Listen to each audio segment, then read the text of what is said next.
Marqués par la catastrophe, ils redoutent encore le pire. Il y a beaucoup de gens qui ne sont pas partis encore, qui attendent la suite, qui attendent après les élections, qui s'interrogent sérieusement s'ils vont continuer à vivre ici, s'ils ne sont pas plus protégés que ça du danger qui nous menace, le chemin de fer. Donc ça, c'est l'usure. La voie ferrée est loin d'être en parfait état. Rails et traverses endommagées, sans compter les clous qui manquent. Il y a encore des produits dangereux. Ils passent 4 à 5 fois par semaine sur cette voie ici, des convois de gaz propane.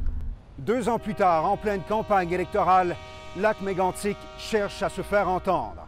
Au traumatisme subi s'ajoutent frustration et déception.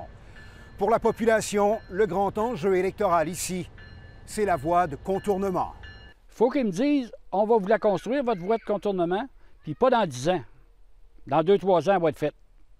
Ça va me donner confiance.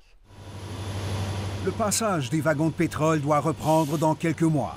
Mais en attendant, à chaque jour, la proximité des convois est un rappel de la catastrophe.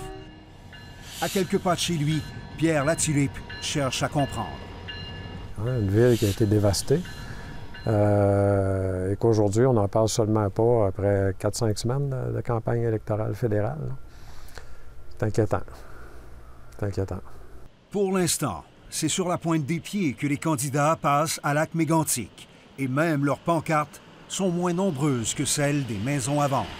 La crainte que j'ai, que plusieurs de la population a, c'est qu'on tombe encore plus dans l'oubli et que ça vire à pas grand-chose, cette affaire-là. Alors, ce qu'on souhaiterait, c'est un engagement plus ferme des partis politiques.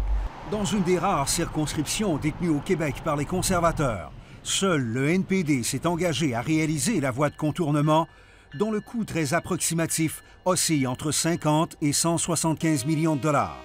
Je pense que les gens ne sont pas fous ici à Lac-Mégantic. Ils vont voter pour le candidat et pour le parti qui va prendre un engagement clair par rapport à votre contournement.